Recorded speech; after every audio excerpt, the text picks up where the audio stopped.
Hello সবাইকে, আমার নতুন একটি ব্লগে আপনাদের সবাইকে স্বাগতম। কিছুদিন আগে বিবেকানন্দ বিদ্যানিকেতন স্কুলের পক্ষ থেকে পরিবেশ পর্যবেক্ষণ কর্মসূচির আয়োজন করা হয়েছিল। আমাদের এই অনুষ্ঠানটির আয়োজন করা হয়েছিল প্রবর্তক সংঘে। যান্ত্রিক এই শহরে ইট পাথরের দেয়ালে আবদ্ধ থেকে বাচ্চারা প্রকৃতি সম্পর্কে জানার সুযোগ পায় খুবই কম। এছাড়াও বই খাতায় পরিবেশ নিয়ে পড়তে গিয়ে বাচ্চাদের প্রকৃতি সম্পর্কে কৌতূহল আরো বেশি বেড়ে যায়। বাচ্চাদের এই কৌতূহলকে বাস্তবে রূপ দেওয়ার জন্যই আমাদের এই সুন্দর আয়োজন। এই আয়োজনের মাধ্যমে বাচ্চারা প্রকৃতিকে খুব কাছ থেকে জানতে পেরেছে এবং প্রকৃতি থেকে আনন্দের মাধ্যমে অনেক কিছুই শিখতে পেরেছে। অনুষ্ঠানে বাচ্চাদের সাথে অভিভাবকরাও উপস্থিত ছিলেন। সকাল 9টা থেকে আমাদের অনুষ্ঠানের শুরু হয়েছিল। অনুষ্ঠান শুরুর পর থেকে আমরা বাচ্চাদের নিয়ে অনেক বেশি ব্যস্ত ছিলাম। ফটো সেশন শেষ করে আমরা চলে গিয়েছিলাম শিশু সদনের কাছে প্রকৃতি পর্যবেক্ষণের জন্য। প্রকৃতির মাঝে গড়ে উঠেছে প্রবর্তক সংঘ। চারপাশেই রয়েছে চেনা অচেনা নাম না জানা নানা ধরনের গাছের সমারোহ। বাচ্চারা কৌতূহলের সাথে সেসব দেখছিল এবং ওইসব গাছ সম্পর্কে আমাদের কাছে জানতে চেয়েছিল। ইন্দিরা দিদিমণি গাছের সাথে খুব সুন্দরভাবে বাচ্চাদের পরিচয় করে দিচ্ছিলেন। দিদিমণির সাথে অন্যান্য শিক্ষকরাও নতুন নতুন গাছের সাথে বাচ্চাদের পরিচয় করিয়ে দিয়েছিলেন। শুধুই গাছ নয়, বাচ্চারা এর পাশাপাশি গাছের কাণ্ড লতা পাতা সম্পর্কে জানতে পেরেও ভীষণ খুশি। গাছ সম্পর্কে অনেক ছোট কিন্তু গুরুত্বপূর্ণ অনেক তথ্য জানতে পেরেছে।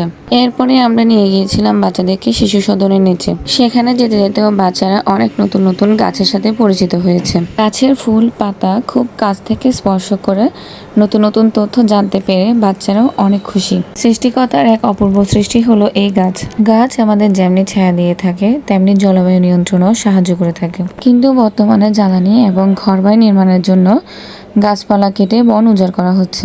এর ফলে জীববৈচিত্র্য যেমন হুমকির সম্মুখীন হচ্ছে, তেমনি বায়ুমণ্ডলও পরিবর্তিত হয়ে আমাদের উপর প্রভাব বিস্তার করছে। তাই আমাদের সকলেরই পরিবেশ সংরক্ষণে এগিয়ে আসা উচিত। প্রবর্তক সংঘের চারপাশ ঘুরে আমরা চলে এসেছিলাম হল রুমে। এখানে অনুষ্ঠানের আয়োজন করা হয়েছিল। অনুষ্ঠানের প্রথমে বক্তব্য রাখেন আমাদের বিবেকানন্দ বিদ্যানিকেতন স্কুলের অধ্যক্ষ নারায়ণ চৌধুরী এবং শিক্ষা উপদেষ্টা রীতা দত্ত।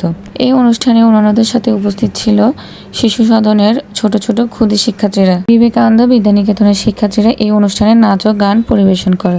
সেই সাথে প্রবর্তক সংঘের শিশু সদনের শিক্ষার্থীরাও আমাদের জন্য নাচ ও গান পরিবেশন করে। অনুষ্ঠান শেষে প্রবর্তক সংঘের পক্ষ থেকে বিবেকানন্দ বিদ্যানিকেতনের সকল শিক্ষার্থীর জন্য খাবারের ব্যবস্থা করা হয়েছিল। অনুষ্ঠান শেষ করে আমরা হালকা খাওয়া দাওয়া করে নিলাম। অনুষ্ঠানের পরদিন কেজি থেকে 4র্থ শ্রেণী পর্যন্ত সকল শিক্ষার্থীকে পরিবেশ পর্যবেক্ষণ সম্পর্কে নিজেদের অনুভূতি প্রকাশ করতে বলা হয়েছিল। সেখানে তারা সকলে স্বতঃস্ফূর্তভাবে অংশগ্রহণ করেছিল। সেখান থেকে নির্বাচিত কিছু শিক্ষার্থীকে পুরস্কৃত করা হয়েছিল। বিবেকানন্দ বিদ্যানিকেতন ও প্রবর্তক সংঘকে অসংখ্য ধন্যবাদ এই সুন্দর আয়োজনের জন্য। ব্লগটি যদি ভালো লেগে থাকে অবশ্যই লাইক, কমেন্ট এবং শেয়ার করবেন। ধন্যবাদ।